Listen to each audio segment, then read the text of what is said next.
दोस्तों नमस्ते। मैं हूं डॉक्टर घनश्याम देशमुख फ्रॉम कल्याण। तो आयुर्वेद में जो हम सर्वांग स्नेहन सेदन करते हैं, सर्वांग स्नेहन मतलब पूरे बॉडी का अभ्यंग करना। तो ये अभ्यंग करने से क्या फ़ायदे होते हैं, मतलब विशिष्ट प्रकार के आयुर्वेद वनस्पति से सिद्ध किए हुए तेल से, गुनगुने तेल से मॉलिश करना, whole body full body massage स्नेहन करना, उसे अभ्यंग करना से अभ्यंग ऐसे कहते हैं। तो ये अभ्यंग करने से क्या लाभ होता है? तो काफ़ी लोगों का क्वेश्चन रहता है कि इसे क्या फ़ायदा मिलता है। तो दोस्तों, अभ्यंग करने से बहुत कुछ फ़ायदे मिलते हैं।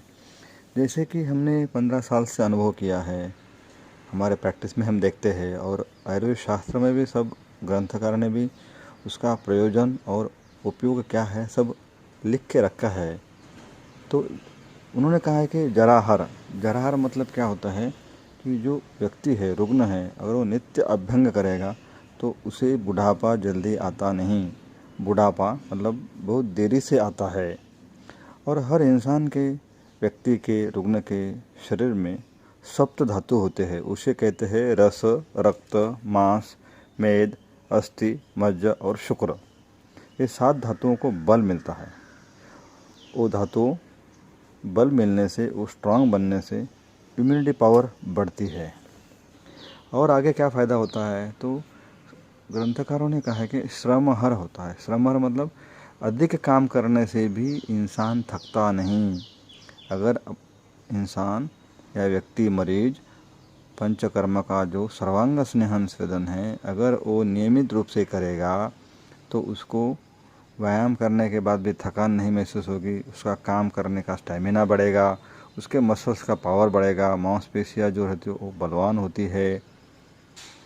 इसे फ़ायदा अभ्यंग से मिलता है। नंबर 3, ये अभ्यंग क्या करता है? आयुर्वेदिक मसाज क्या करती है? वातहर होती है। वातहर मतलब जो शरीर में वात का प्राबल्य अगर ज़्यादा है, वात दोष अगर बड़ा है, तो वात का नष्ट करने का काम ये अभ्यंग करता है। क्योंकि इसमें स्नेह गुणों का यूज़ होता है, तो स्नेह गुणों से वात नष्ट होता है। नंबर 4, दृष्टि अच्छी होती है, मतलब आँखों की रोशनी बढ़ती है। मतलब अभ्यंग करने से आँख जो है वो भी बलवान, शक्तिवान और अच्छी तरह से काम करने लगती है।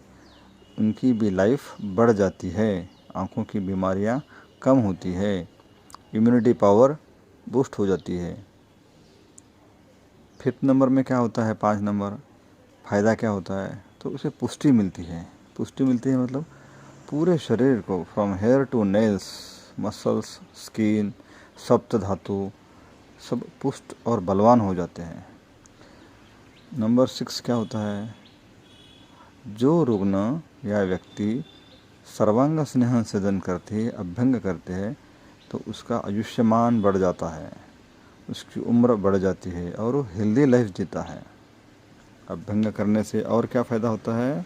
नंबर 7, नंबर 7, तो उसको अच्छी तरह से नींद आती है, साउंड स्लीप आ जाती है। नंबर 8, जो त्वचा होती है रुग्ण की, वो त्वचा बहुत कोमल, दृढ़ और उसकी कांति बढ़ जाती है, ग्लोइंग स्किन हो जाती है, स्किन के डिसीजेस कम होते हैं, स्किन का लाइफ बढ़ जाता है, स्किन के जो स्पोर्स है सब ओपन हो जाते हैं, स्किन अच्छी तरह से रेस्पिरेशन लेने में कामयाब हो जाती है। 9 नंबर में क्या बताया है? तो वो करने से है, मतलब अभ्यंग करने से व्यक्ति का शरीर दृढ़ हो जाता है, स्ट्रांग हो जाता है, अनेक कष्ट सहन करने की कैपेसिटी बढ़ जाती है, सामर्थ्यवान और बलवान हो जाता है। 10 नंबर में क्या बताया है? अभिघात सहत्व। अभिघात सहत्व मतलब क्या? नित्य अभ्यंग करने वाले व्यक्ति को अभिघात, अगर चोट लग गया तो भी विशेष तकलीफ नहीं होती, मतलब तकलीफ़ कम हो जाती है, दर्द कम होता है। 11 नंबर में क्या बताया सूत्रों में? कफ वात का निरोधन। सुश्रुत आचार्य जी ने अभ्यंग के काफ़ी फायदे बताए। उन्होंने कहा है कि आचार्य सुश्रुत ने कहा है कि अभ्यंग नियमित करने से शरीर में कफ और वात, ये दोनों दोष को कम करने के लिए बहुत फ़ायदेमंद ये उपचार पद्धति है। 12 नंबर में क्या बताया उन्होंने? ये अभ्यंग से त्वचा शुद्ध होती है, मनुष्य का रंग निखर जाता है, मतलब उसकी स्किन एकदम ग्लोइंग बन जाती है, फ्रेशनेस आ जाती है, बल बढ़ जाता है और उसका रूप जो है वो सभी को प्रिय लगता है, एवरग्रीन बन जाता है। तो कहने का मतलब है दोस्तों, अभ्यंग के फ़ायदे काफ़ी है, फ्रॉम हेयर टू नेल्स।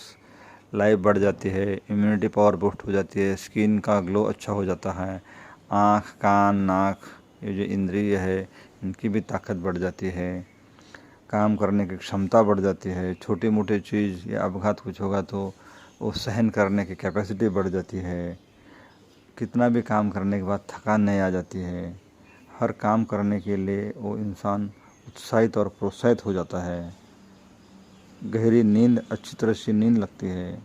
तो कहने के मतलब बदन में जो भी बीमारियां है वो काफ़ी हद तक कम करने के लिए और इम्यूनिटी पावर बढ़ाने के लिए अभ्यंग चिकित्सा का फ़ायदा मिलता है। तो दोस्तों, ये अभ्यंग के फ़ायदे इस वीडियो में अपन ने देखे हैं, इसलिए सभी लोगों ने हेल्दी, अनहेल्दी, सब लोगों के लिए उनकी उम्र के हिसाब से, डिसीज़ के हिसाब से या हेल्दीपन है उसके हिसाब से कुछ आयुर्वेद सिद्ध वनस्पति तेल से गुनगुने करके होल बॉडी मसाज करते हैं, उसे स्नेहन करते हैं और उसके बाद उसको स्टीम बाथ दिया जाता है। ये पूर्व कर्म और कुछ अभ्यंग की विधि है, वो करेंगे तो अपना शरीर और अपना आयुष्य सुखकारक, निरोगी रहने के लिए मदद मिल सकती है। धन्यवाद, थैंक यू, शुक्रिया।